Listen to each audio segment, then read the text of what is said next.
on in. It's the big reading comp event. So you're going to want to make sure you get a good seat. So we'll let people come in. We'll give people a few more seconds here to file in. Oh yeah, a lot of people are coming in. If you feel comfortable, to enable your camera, traveling somewhere, please do that. It will give me, say, if I have some faces to look at, gives me a much better sense of when I'm being clear and when I'm just being completely obtuse. And I promise that the event will be a lot better for you guys. So come on, I just have people coming in. I know everyone's very excited. There's nothing better than reading comp. I realize that the electricity is in the air. People are still coming in. We'll give people about another 30 seconds, and then we'll start. Right. Okay. So yep, still some folks coming in. Still some more folks coming in here. Okay. All right, so we are going to start. So you have arrived at the essential skill to nailing advanced reading comp questions. And like I said, it's gonna be a very exciting 45 minutes. So I'm very excited about this. Before we dive right in, I do want to address the small elephant that I know is in the room here and probably why we're all here. And it is this. Hang on a second. Let's see if that works. Yeah, there we go.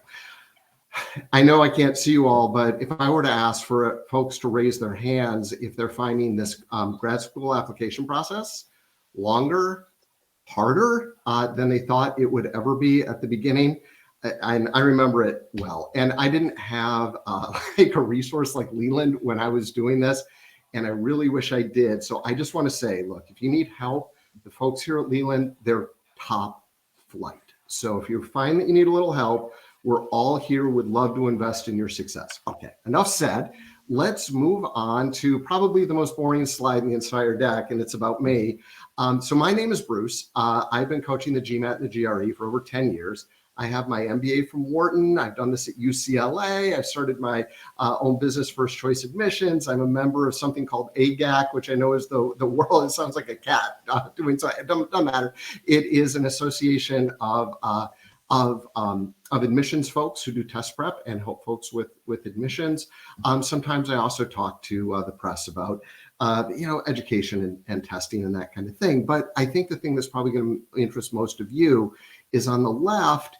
For anybody that's interested in $100 off a coaching package, at the end I'll describe how you can get that if you're interested in that.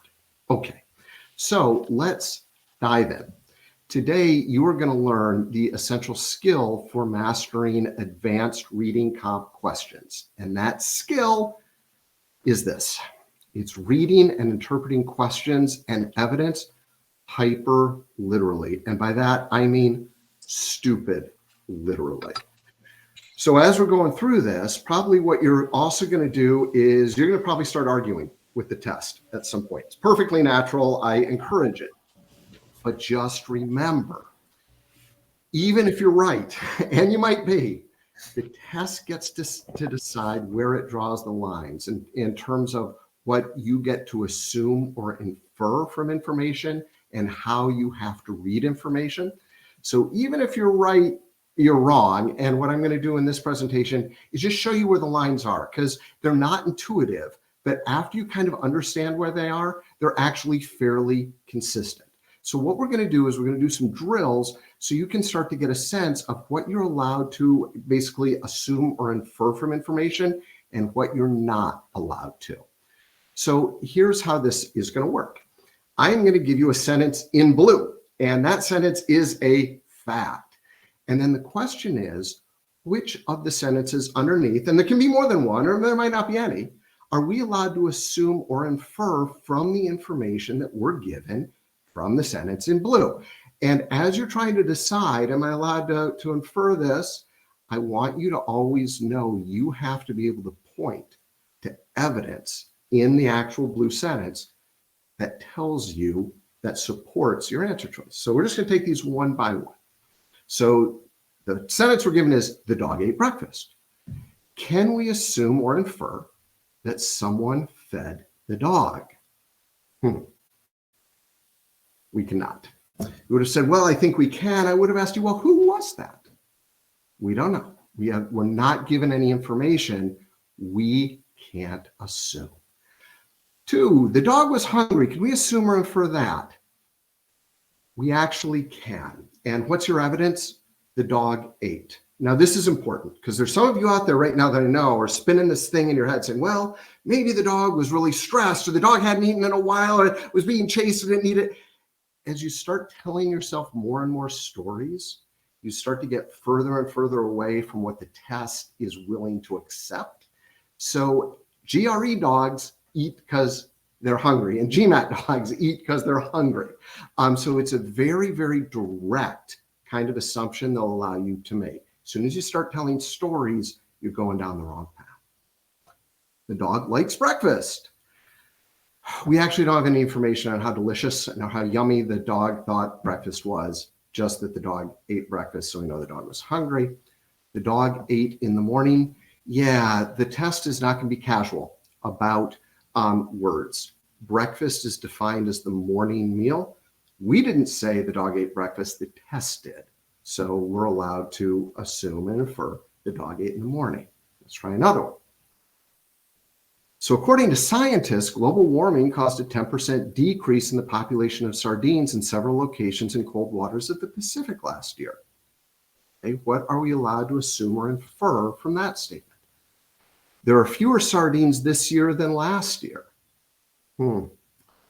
Actually, no.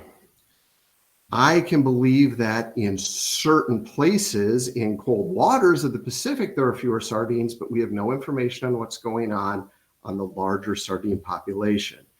This is worth writing down. This is a common game that the test plays. A specific thing is not a general thing. So a decrease in certain places in the Pacific is not the same as a decrease in the total sardine population. B, global warming is harming the environment. Nope, not allowed to assume that either.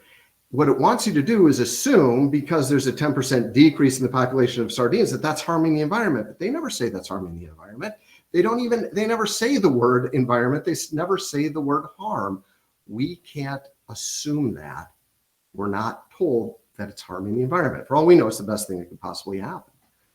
Global warming is harming the marine ecosystem in several locations in the Pacific. This seems a lot more, enticing than the one before, because it's very specific, right? But it has the same problem as the one before. They never say that harm is being done to the environment. They never say that. Can't assume it. Sardine populations are monitored in several locations in the Pacific. Yes, we can infer that because they're tracking, obviously, whether the sardine populations are going up or down. So we know that some places anyway, they're monitoring. Scientists understand the cause of the decrease in the population of sardines in several locations in the Pacific. Well, yeah. According to scientists, global warming caused a 10% decrease in the population of sardines. So what's your evidence? Well, it says, according to scientists, global warming caused a decrease. Let's go on to another one. Very, very similar, but a little different. According to scientists, global warming caused a 10% increase in the population of sardines in several locations in cold waters of the Pacific this year. Number one, there are more sardines today than there were last year. No, we don't know that. We don't know what's going on with the overall sardine population. We only have a sample. We don't know. Global warming is not harming the environment in certain areas of the Pacific. Again, we don't know. They never say environment. They never say whether it's being harmed or not. We're not allowed to assume that. There are more sardines this year than there were last year in certain locations in the Pacific. Yes, that we know. In certain locations in cold waters of the Pacific, the sardine populations went up. That we know. Sardine populations are monitored in several locations in the Pacific. Yes, again, we know that because they know the sardine populations are going up and down in some places. There are places in the Pacific where sardine populations are not monitored. Well, here's the thing. All common sense would tell us there's no way they're monitoring every square inch of the Pacific. We're not allowed to use common sense. We're only allowed to use the information we've got in blue. We have no idea if there are places in the Pacific where certain populations are not monitored. If we think there are, my question would be to you, okay, where are they? Name them. Like, we don't know, right? We're not given that information. We can't assume that. I know when I said stupid literal, I wasn't kidding around. That's how this thing works. It's insane. Okay, let's try this one. Nadia was driving her car in Las Vegas on a day that recorded record-breaking heat in Las Vegas. As the temperature peaked at 117 degrees Fahrenheit, Nadia's car broke down. Okay, which of these are we allowed to infer? Nadia has a car. We actually can do that because they call it her car.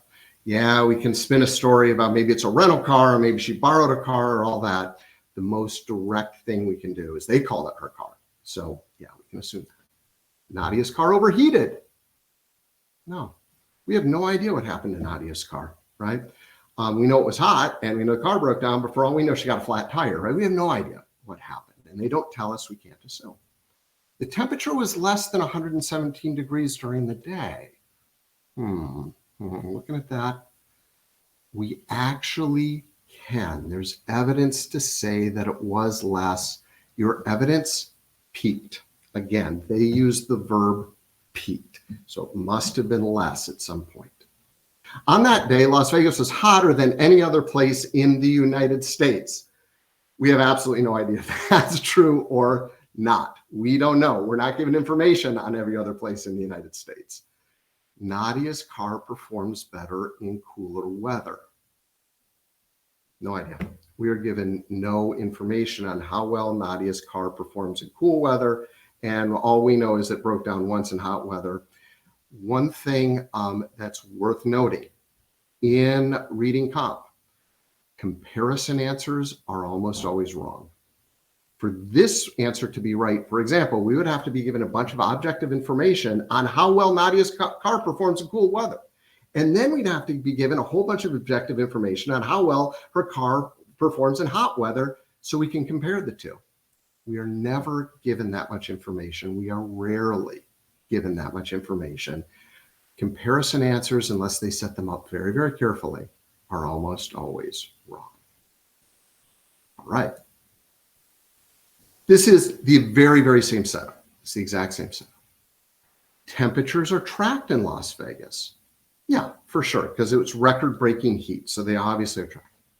Temperature that day never reached 118. Yes, it peaked at 117, so it never reached 118. Nadia knows how to drive. This is another thing where you have to make very, very direct kind of assumptions. Yeah, what's your evidence that she knows how to drive? She's driving. Can you spin some story that she was, in her driveway and she accidentally knocked her emergency brake with her elbow and now she's careening down a mountain? I mean, sure, you can. But as soon as you start telling yourself stories, you're starting to get further and further away. It's much more direct. How do you know she knows how to drive? She's driving. Nadia arrived to her destination later than she anticipated. Note, this is another comparison. For this to be right, we would have to be given the time that she thought she would arrive, that she anticipated she would arrive at her destination, and the time where she actually did arrive. We're not given any of that information. No idea. The temperature rarely reaches 117 degrees in Las Vegas. Yes, because they described it as record-breaking. So that's your evidence. So again, the idea is for everything that you are going to assume, right? These inference questions, right? It's where that comes up all the time. You have to have actual data, actual evidence that you can point to. And what we're doing now is just trying to give you guys an idea of what constitutes evidence, right? What will the GRE and GMAT accept as evidence, and what is too much assumption? And the answer is almost any assumption is too much assumption. Okay, let's try this one. The math test was hard for the student. The English test was easy for the student. The student is not good at math. We have no idea if that's true or not. We don't have grades. We don't have anything. The student is not good at English. Again, we don't know. We have no data on that. The math test was harder than the English test. We actually don't know that. Again, it's a comparison. We'd have to be given our normal curves or historical performance on each of the tests that we could, compare. The math test was harder for the student than the English test. Yes, that we know. The comparison through the student's eyes, we're given that information. The student did better on the English test than on the math test? No idea. We're not given grades. We can't possibly know that. Okay, now we're going to move into some things that are going to feel a bit more like the test. It's going to be the same, it's the very same idea, but instead of just getting a sentence, you get, a little passage here. So I'm going to give you guys about 1 minute to read this, and then we're going to go through each one of these and see if in fact we can assume or infer any of these answer choices. So go ahead, I'll give you a minute. Go read.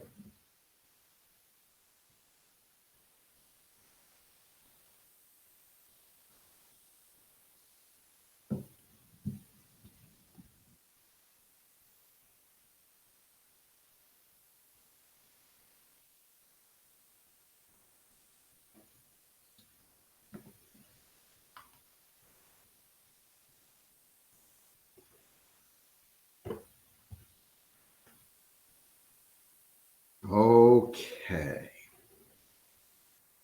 Let's see if we can infer this first one. Nia changed industries. No, in fact, we're told that she didn't. She was offered a job in the same industry, so she didn't change industries. Nia left in part because of Kurt. We have no idea why Nia left. We don't know if it was due to Kurt or not. Maybe the new job paid 3 times what her old job paid. We don't know. Kurt has kept his job because he's the CEO's nephew. We don't know that either. Kurt might be fantastic at his job. We have no idea. Nia prefers her new job to her old job. Nope. We have no data. It's comparison. We have no data. Nia preferred her new job offer to her old job. I think we can infer that because she took the job offer. She was given a choice. You have this offer. Do you want to take that or do you want to stay where you are? I want to go to the new job. So that offer looked better to her than her old job. The CEO retaliates against employees who file complaints against Kurt. We don't know. We have no evidence. There's some correlation that makes us suspicious, but we have no evidence that that's the case. Let's try another one. So let's give you guys another minute or so to read this, and then it's going to be the very same thing. We're going to look for evidence. And by the way, what we're doing now, these are going to be classic inference questions that we're doing here.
Okay, let's take a look. So for each of these, remember, we're looking for evidence.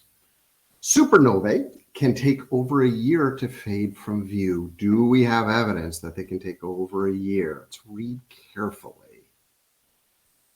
Supernova, It was visible in the daylight for more than a year. There we go. Boom. In this case, they hid it in plain sight in the details. They do that. Prior to 1604, no one had explained the origins of a supernova. Do we have any information on the explanations that were happening before 1604? No, we have no idea what people were saying before 1604.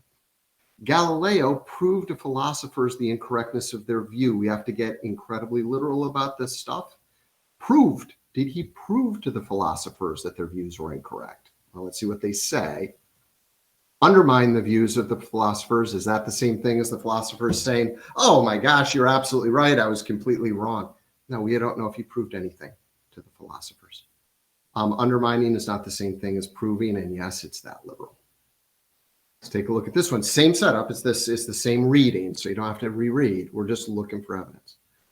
Supernova of 1604 dispersed mercury, silver, and gold.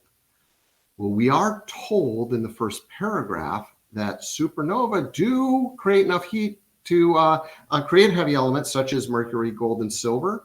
Is a general thing a specific thing? It is not. We have no idea whether this supernova did that or not. Galileo explained the origins of the supernova. Do we have any evidence to say that he explained it? The verb is explain. Let's look in our evidence and see what we've got. The lectures, I'm looking at his lectures, sought to explain. Is seeking to explain the same things as explaining? No, it's not. The public was interested in hearing lectures about the phenomenon. Do we have evidence that the public was interested? Let's see. Let's read about the lectures. I'm reading. Oh, they were widely attended by the public. That will be evidence that people were interested because they showed up for them. Galileo's lectures were opposed by the philosophers. See if we have any evidence that they opposed his lectures. Well, he undermined their views, but is that the same thing as them, like, with pickets and saying, oh, these lectures went? No, we have no idea whether the philosophers opposed the lectures or not. We're not given any information. They would like you to think and assume that, but we don't know if they did or not. Galileo, so this is from Galileo's point of view, believes supernova behavior is incompatible with the philosophy of unchanging heavens. I've got to get in the details a little bit and see what Galileo thought. So lectures thoughts of, but in doing so, hang on, I'm seeing unchangeable heavens. Let's read around that. As soon as you find, for inference questions, as soon as you find kind of where the evidence is, read a little above and a little below. Always do that because context is important.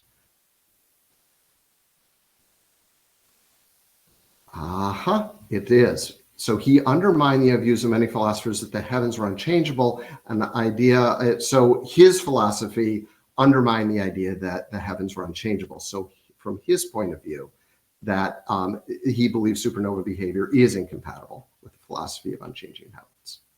Let's try another one.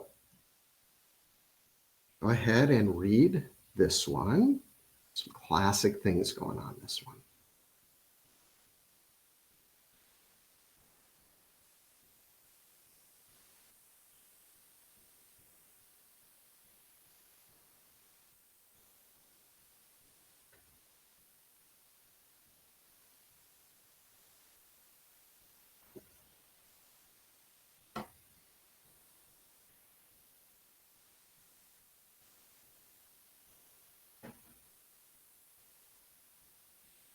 Okay, I'll give you guys another few seconds to finish up here.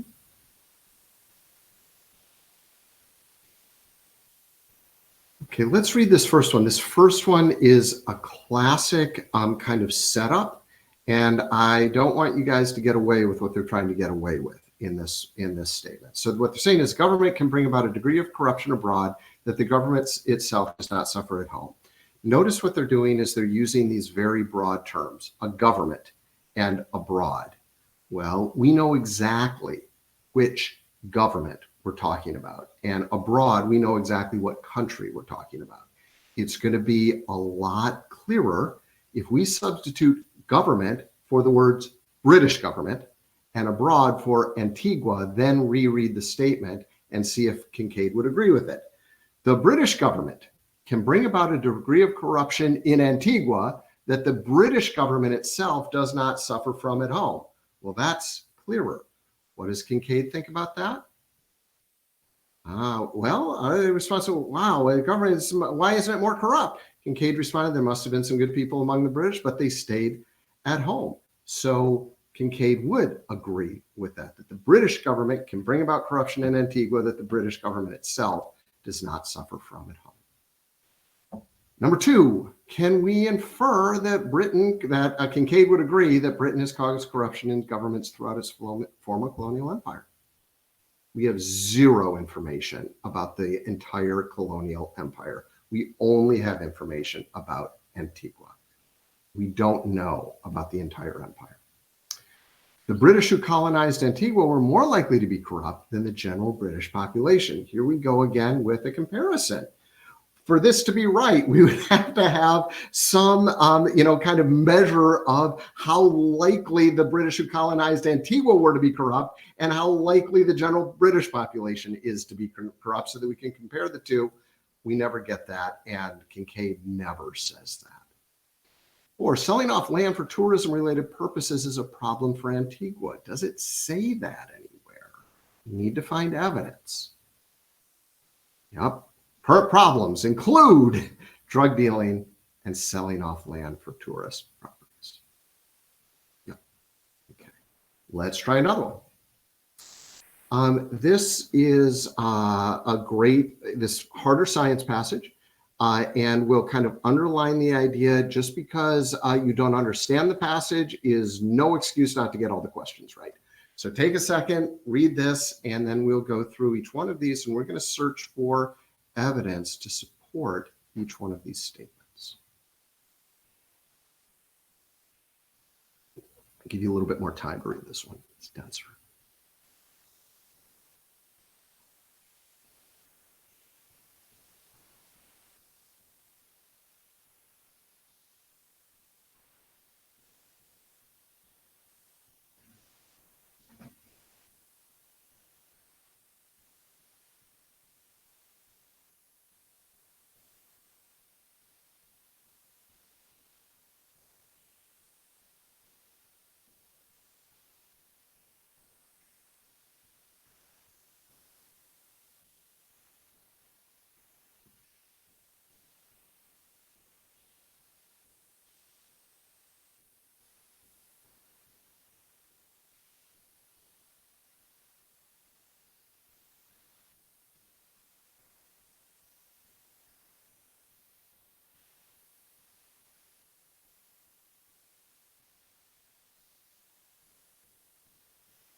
Give everyone just a few more seconds to finish up here. I know this is dense.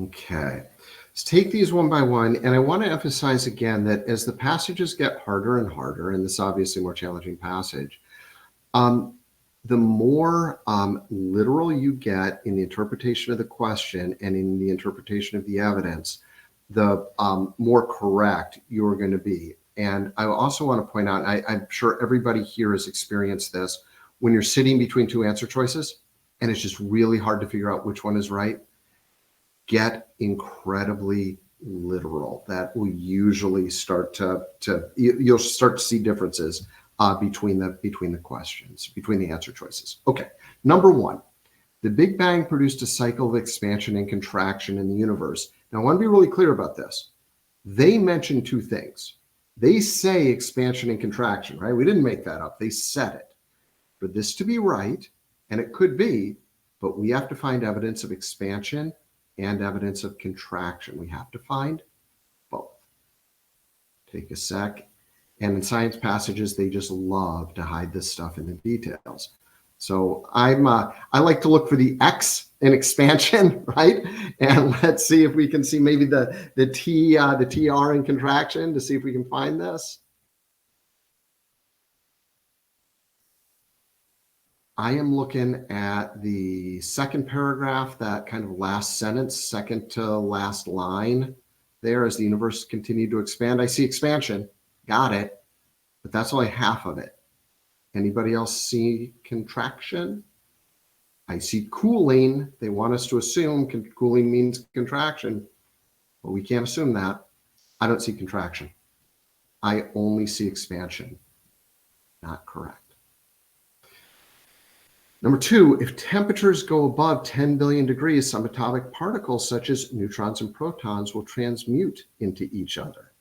Couple things, 10 billion is maybe something that we can anchor onto and see if we can see transmute or something like that.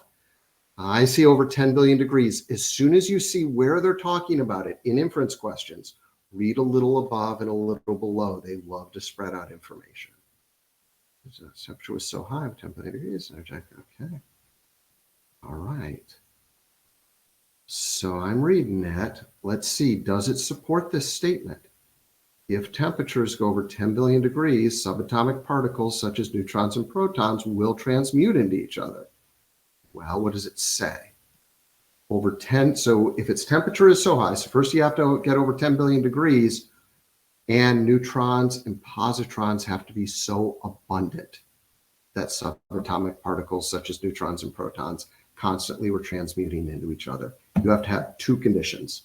It has to be over 10 billion degrees, and you have to have apparently a ton of neutron and positrons about. So just being over 10 billion degrees itself doesn't do it. And yes, the test is that picky. Yep. Positrons did not transmute into other particles. See what they say about positrons and transmuting. Let's find out where these particles are transmuting, and then let's read about it.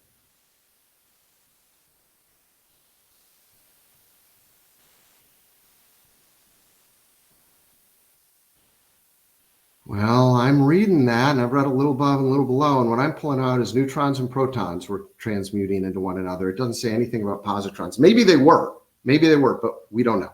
We're not told. Nope. Protons are more stable than neutrons. Uh-oh, we have a comparison, so we've got to have some pretty convincing evidence. Let's see where they talk about protons, and we're going to have to get smart about protons. Boy, that last sentence in the first paragraph, protons are all over the place. Oh, most of the matter took the form of the most stable particle, the proton. Yep, more stable. Notice you can do comparisons, but boy, they have to structure them in a way where you can absolutely say that one thing is, in this case, more stable than something else. Let's keep on going. It's the same dense science paragraph. Let's take a look at the first one. Hydrogen could only be created early in the universe's existence. Here's the thing. They're playing a little game on you here. It doesn't necessarily mean the answer choice is wrong, but we really, really do not like very, very strong statements. So the two words that we don't like in this is hydrogen could only be created early in the universe existence. Boy, that means it can never, ever be created any other time. Now, it might be right. We have to be told it can only happen early. It can never, ever happen later. Let's see if we get that. Looking for hydrogen, hydrogen, helium. I'm not seeing that. I am not seeing that it can only be created early in the universe existence. They never say it. We can't assume it. Now, they are talking about, in this particular case, it was generated early in the universe existence. But is that the only time it can be created? We don't know. We don't know. 2, temperatures of about 1 billion degrees is required to start forming helium nuclei. I am going after helium nuclei because I think those words will stand out and I'm going to be able to find them. Where do they talk about helium nuclei?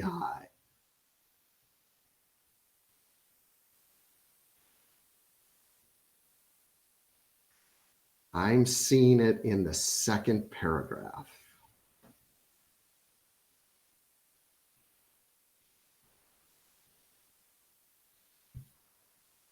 Now notice they don't say that that's the only thing that's required, but they say you got to be around 1 billion degrees for this to happen.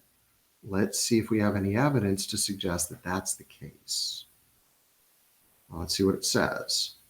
Temperature in the universe fell to 1 billion degrees. Okay, then what happens? Well, protons and neutrons, they bond to form a nuclei. I haven't gotten to helium, but it's nuclei. Deuterons, whatever they are, were formed as each neutron and proton found a partner. Those deuterons then join another deuteron to form a helium nuclei. Got it. So this chain of things that form a helium nuclei, that happens when the temperature of the universe falls to 1 billion degrees, where it's cool enough for those things to happen. Fusion into heavier elements is associated with a relatively hot and dense universe. They're playing some games here as well. So I'm seeing fusion, and I'm seeing it in the very last sentence. But boy, have they said it in a very confusing way. I call this inside-out language.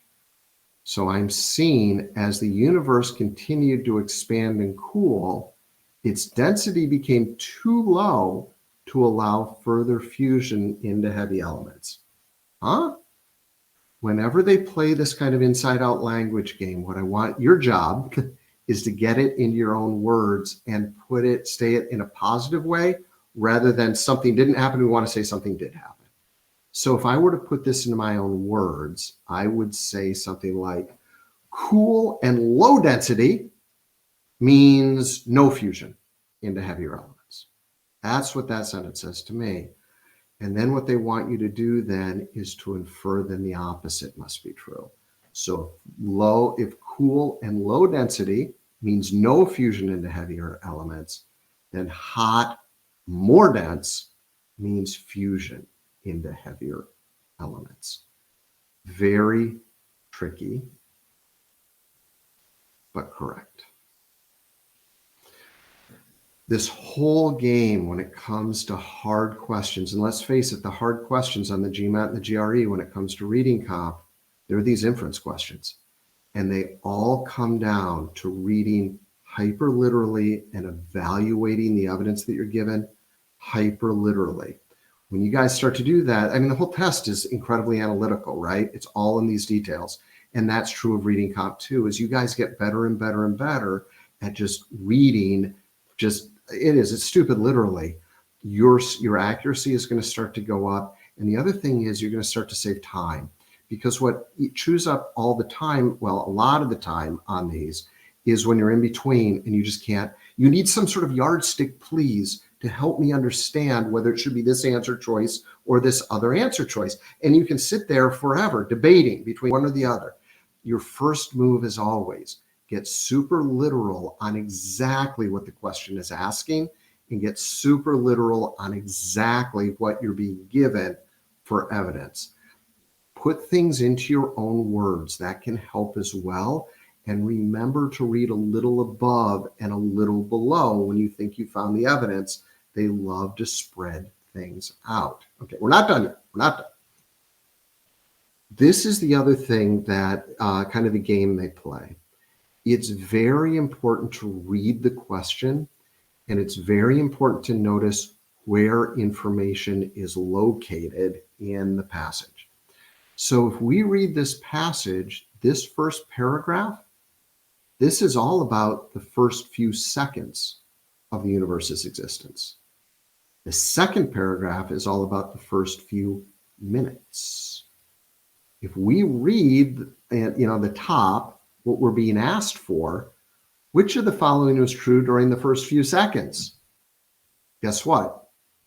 The only answers can only be found in the first paragraph. Has to be the first paragraph. Has to be. If it's in the second paragraph, it's not going to be right. So let's take a look at number one. The great majority of neutrons were incorporated into helium molecules. Well, we've read this enough. I seem to remember something about that, but let's see if we can find it.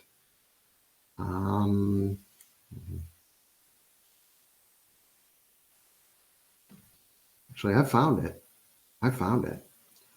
Almost all of the neutrons were incorporated into helium, but guess what? Wrong paragraph. That didn't happen during the first few seconds. That happened during the first few minutes. Wrong. Tricky, but absolutely fair game, and a game that they're going to play. This can also really help you guys go faster, because if you know specifically where information has to be, you can just look at that first paragraph. The other way we could have answered this question is, look, I don't see that in the first paragraph. I'm not bothering to look in the second paragraph at all. It's not there. It has to be there. Not there. It's wrong. 2, the temperature was not high enough to allow for the formation of deuterons. Well, I'm suspicious already, because I seem to remember that in the first few seconds, the universe is incredibly hot. But let's see if they got to mention it's not high enough, and we got to have deuterons somewhere. Well, this is kind of the same thing as before. I am looking around for deuterons, right? Because we have to have evidence to support every answer choice. We have to have evidence in that first paragraph to support something about deuterons. They don't mention deuterons in that first paragraph. They're just not there. Plus, the temperature is really high. That's not right. Matter formed. Do we have evidence that matter formed? We're reading. I am scanning from matter. I'm looking for those 2 T's. Oh, hey.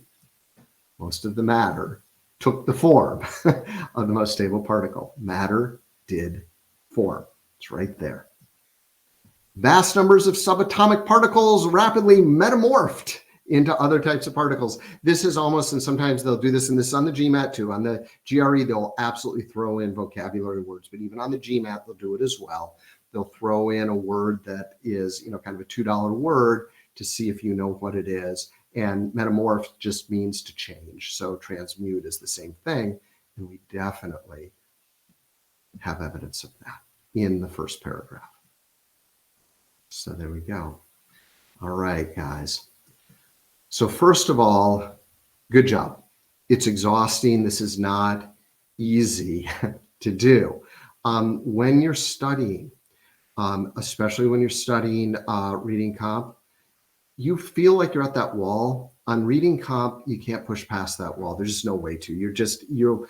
Stuff starts to fall off of you, start to get worse. Leave it. Come back to it. Give yourself 20 minutes and a break and come back. It's too intense. So thank you so much for spending some time with me today talking about, reading comp on the GMAT and GRE. I know you all had, other things that you probably would rather be doing. And for those of you who are interested in signing up, I am offering $100 off my it's the 25-hour coaching. It's the big coaching package. It's generally enough to get you soup to nuts through the GMAT and the GRE. I am offering $100 off that QR code. Should take you to my profile. And thank you so much for spending this time with me. Best of luck on the test, guys. All right, we'll see you. Bye-bye.